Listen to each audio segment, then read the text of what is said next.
ગાંધીનગરમાં ભારતીય કોળી યુવા સંગઠનની બેઠક યોજાઈ। રાજકીય અને સામાજિક પ્રભુત્વ મુદ્દે ચર્ચા થઈ। આ બેઠકમાં ગુજરાત કોળી સમાજના અધ્યક્ષ હીરા સોલંકી આ બેઠકમાં હાજર રહ્યા। શૈક્ષણિક, સામાજિક અને આર્થિક રીતે યુવાઓને મજબૂત કરવા માટે આ બેઠકમાં ચર્ચાઓ થઈ।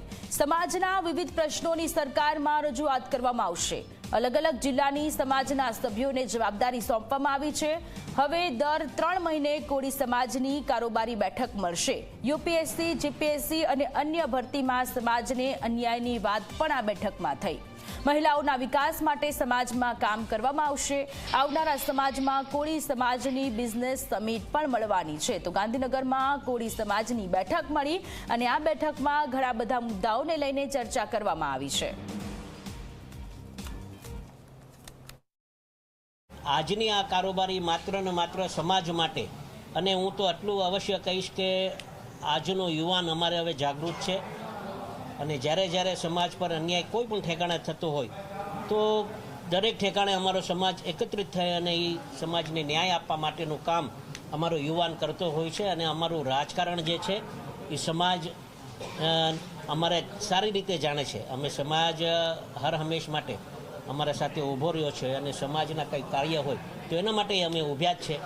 અને આજનો આ યુવાનો દરેક જોઈ રહ્યા છો કે અમારી આ કારોબારી મળી છે। અમારા પ્રમુખ છે, મહામંત્રી હોય, ઉપપ્રમુખ હોય, બધા લોકો આજે નવી નિમણૂક પણ આપવાના છે અને આવતા દિવસોમાં અમે જિલ્લે જિલ્લે પણ જવાના છે અને જિલ્લે જિલ્લે જઈને બસ આ જે કાર્ય અમારા સમાજનું કાર્ય કરવા માટે અને સમાજના આવતા દિવસોમાં મહત્ત્વ વધારે મળે એ હેતુસર પણ અમે આજે ભેગા થયા।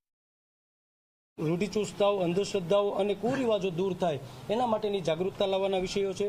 તેમજ સરકારશ્રીઓની જે વિવિધ ભરતીઓ થાય છે એમાં જીપીએસસી હોય, હમણાં શિક્ષકની ભરતીઓ થઈ, આ તમામ બાબતોની અંદર ઓબીસી સમાજમાં સૌથી વધારે મોટો સમાજ અમારો કોળી ઠાકોર સમાજ છે, એમાં જે અન્યાયો થઈ રહ્યા છે એના વિશેના ઠરાવો મંજૂર કરવાના છે। સરકારી ભરતીઓની અંદર જે રીતે તકલીફ થાય છે, અન્યાય થાય છે એના બાબતોમાં આવનારા દિવસોની અંદર તમામ તાલુકાઓમાં, જિલ્લાઓની અંદર યુવાનોને જાગૃત કરી અને જાગૃતતા લાવી અને જે કાંઈ પણ સમાજને અન્યાય થાય છે એના વિશે વાત કરી અને એના વિશે બોલવા માટેની આજની અમારી આ કારોબારી છે।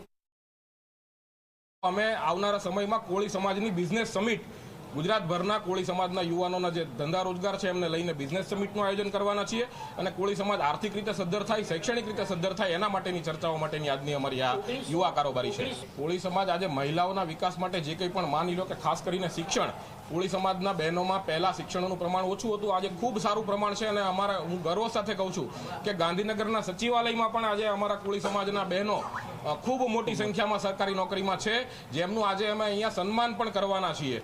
એટલે હવે કોળી સમાજની બહેનો પણ પાછળ છે એ વાતમાં કોઈ તથ્ય નથી।